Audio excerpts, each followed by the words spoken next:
अस्सलाम वालेकुम। उम्मीद है आप सब खैरियत से होंगे।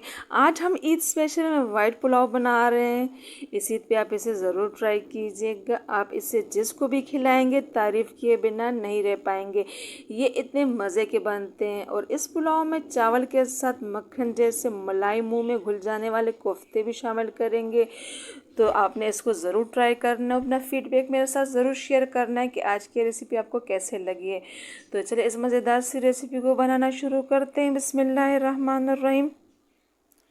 यहाँ पे आधा किलो मैंने गोश्त लिया था। अच्छी तरह मैंने उसको पहले धो लिया था, उसके बाद 2 दफ़ा इसको मैंने मशीन से गुजारा है। अब इसमें हरे मसाले जाएंगे। प्याज एक दरमियानी साइज़ की, लहसुन के जवे 10 अदद, 2 इंच का अदरक का पीस, मुट्ठी भर धनिया और 4 से 5 हरी मिर्चें शामिल कर देते हैं। बिल्कुल बारीक उसको पीस लेते हैं।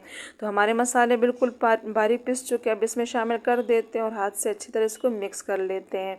अब इसमें कुछ सूखे मसाले जाएंगे जो कि यूँ हैं। पिसी लाल मिर्च 1 टेबल स्पून है, हल्दी आधा टीस्पून है, खुश धनिया पाउडर 2 टेबल स्पून है, ज़ीरा पाउडर आधा टीस्पून है, गरम मसाला पाउडर आधा टीस्पून है, नमक 1 टेबल स्पून है, भुने चने पाउडर जो है ये मैंने 2 टेबल स्पून लिया। आपने बिल्कुल बारीक इसको पीस लेना है। आप अच्छी तरह हाथ से इसको मिक्स कर लीजिएगा ताकि हमारे कोफ्तों में क्रैक ना बने। अगर चॉपर है तो आप उसमें बारीक पीस लीजिएगा, उससे हमारा ज़रा टाइम बच जाता है। अब इस कीमे को मैंने 10-15 मिनट के लिए फ्रिज में रख दिया था। अब इसके बाद मैं उससे कोफ्ते बना रही हूँ। तो बस अपने हिसाब से आप कोफ्ते बना सकते हैं, लेकिन मैंने दरमियाने साइज़ में कोफ्ते बना रही हूँ।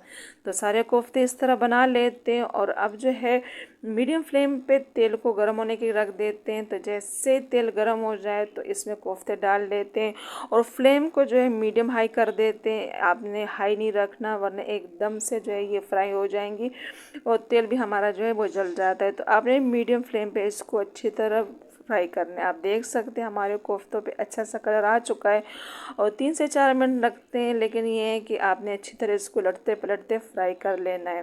तो बस सारे कोफ्तों को ऐसे ही फ्राई कर देते हैं। अब इसी गर्म तेल में हमने प्याज फ्राई करना है। तो बस इसमें 2 बड़े साइज़ के मैंने प्याज बिल्कुल बारीक काट के शामिल किए हैं और इसको लो फ्लेम पे मैंने अच्छी तरह इसको फ्राई किया। आपने जो है इसमें वक्फे वक्फे से चम्मच चलाते रहना है ताकि ये जो प्याज है सारे अच्छी तरह फ्राई हो जाए। ध्यान रखना है कि प्याज को बहुत ज़्यादा इसका कलर चेंज नहीं करना है, क्योंकि पुलाव में बहुत ज़्यादा तेज़ कलर हो प्याज का तो कलर में भी फ़र्क आ जाता है पुलाव में, और दूसरा जायके में भी फ़र्क आ जाता है। तो आपने ख़ास ध्यान रखना है फ्राई करते हुए टाइम वक्फे वक्फे से चम्मच चलाते रहना है। तो आप देख सकते हैं कि हमारे प्याज अच्छी तरह फ्राई हो चुके हैं। अब इसको किसी टिश्यू के ऊपर खुला खुला डाल लेते हैं ताकि ये क्रिस्पी हो जाए। और आपने ख़ास ध्यान रखना है कि इसमें ऑयल बिल्कुल भी ना हो। तो बस इसी तेल से जो है हमने सारे प्याज निकाल देने और इसी तेल में हमने चावल अब पकाने हैं। तो इस तेल को हमने किसी खुले बर्तन में डाल देना है, क्योंकि चावल के लिए हमें खुले बर्तन की ज़रूरत होती है। तो बस यहाँ कुछ गरम मसाले जाएंगे जो कि यूँ हैं। बादियान के 4 अदद फूल हैं, काली इलायची 4 अदद है, हरी इलायची हमने ली है 7 अदद, काली मिर्च 1 टेबल स्पून है, दालचीनी 2 स्टिक है, ज़ीरा 1 टेबल स्पून है, लौंग 6 अदद थे, जायफल हमने आधा पीस लिया है, तेज़पत्ते 3 अदद थे और हरी मिर्चें ये मैंने सूखी डाली है 7 से 8 आपने ये डालनी है। तेज़पत्ते मैं बाद में शामिल कर लूँगी। अब इसको थोड़ा सा चटकने देंगे। तो जैसे ये चटक जाए तो इसमें हमने 3 बड़े टमाटर शामिल कर दिए थे और अच्छी तरह इसको हमने भून लेना है। तो जैसे ये जो है नरम पड़ जाए तो बस इसमें हमने लहसुन अदरक का पेस्ट डालना है और जो तेज़ पत्ते रह गए थे वो मैंने शामिल कर दिए थे। तो 2 टेबल स्पून जो है लहसुन अदरक का पेस्ट डाल लेते हैं और अच्छी तरह इसको भी भून लेते हैं। तो जैसे ये लहसुन अदरक का पेस्ट भुन जाए तो बस इसी स्टेज पे हमने जो प्याज फ्राई किए वो हमने शामिल कर देने। प्याज हमने आधी इस स्टेज पे डालनी, आधी हम बाद में इस्तेमाल कर लेंगे। इसको साइड पे रख देते हैं और 1 मिनट के लिए इसको भी अच्छी तरह भून लेते हैं।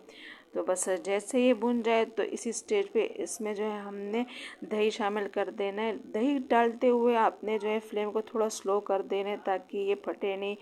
और बस अच्छी तरह इसको आपने चम्मच चलाते हुए फ्राई करना है। और 1 टेबल स्पून हमने कुटी हुई लाल मिर्च डाल दी। आप अपने हिसाब से डाल सकते हैं। अच्छी तरह इसको फ्राई कर लेते हैं और बस जो कोफ्ते हमने अभी फ्राई किए वो शामिल कर देते हैं। 1 से 2 मिनट के लिए अच्छी तरह इसको मसाले के साथ भून लेते हैं ताकि मसाले का जो सारा टेस्ट है वो कोफ्तों में भी आ जाए।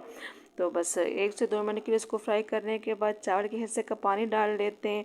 तो ये 3 गिलास मैंने चावल लिए, ये बासमती चावल मैंने लिए हैं, तो इस हिसाब से 5.5 गिलास मैंने इसमें पानी डाला है।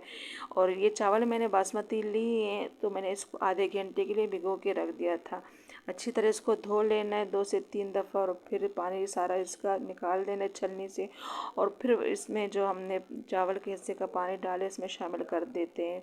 हरी मिर्ची डाल लेते हैं ऊपर से, और लेमन जूस भी डाल लेते हैं 2 टेबल स्पून, और केवड़ा वाटर 1 टेबल स्पून शामिल कर देते हैं। और अच्छी तरह इसको मिक्स कर लेते हैं। जैसे ही बुलबुले आ जाएं तो बस इसी स्टेज पे हरा धनिया ऊपर से डाल लेते हैं, और जो प्याज हमने फ्राई की है ऊपर से वो भी डाल देते हैं। और इसके ऊपर 10 से 12 मिनट के लिए इसको दम पे रख देते हैं। तो 10 मिनट के बाद जब दम हुआ है उसके बाद मैंने चूल्हा बंद किया था, और 10 मिनट बाद मैंने इसको मज़ीद टाइम दिया ताकि ये जो है थोड़ा सा अच्छी तरह सेट हो जाए। तो अल्हम्दुलिल्लाह बिल्कुल परफेक्ट हमारा पुलाव जो है वो तैयार हो चुका है। बहुत मज़े का सिंपल आसान सा ये पुलाव है। चावल भी हमारे अच्छे खिले खिले तैयार हुए, दाना दाना अलग है, आपस में बिल्कुल जुड़े हुए नहीं है। तो आपने इसको थोड़ा सा दम के बाद भी टाइम देना है, तब ये सेट हो जाते हैं। तो ऐसे दाने दाने आते हैं। तो उम्मीद है कि आज की वीडियो आपको अच्छी लगी हो। अगर अच्छी लगी है तो वीडियो को लाइक और शेयर करना ना भूलें। चैनल पे नए हैं तो चैनल को सब्सक्राइब कर लीजिएगा। वीडियो देखने का बहुत बहुत शुक्रिया। इंशाल्लाह नई वीडियो के साथ फिर हाज़िर होंगे। तब तक के लिए अल्लाह हाफिज़।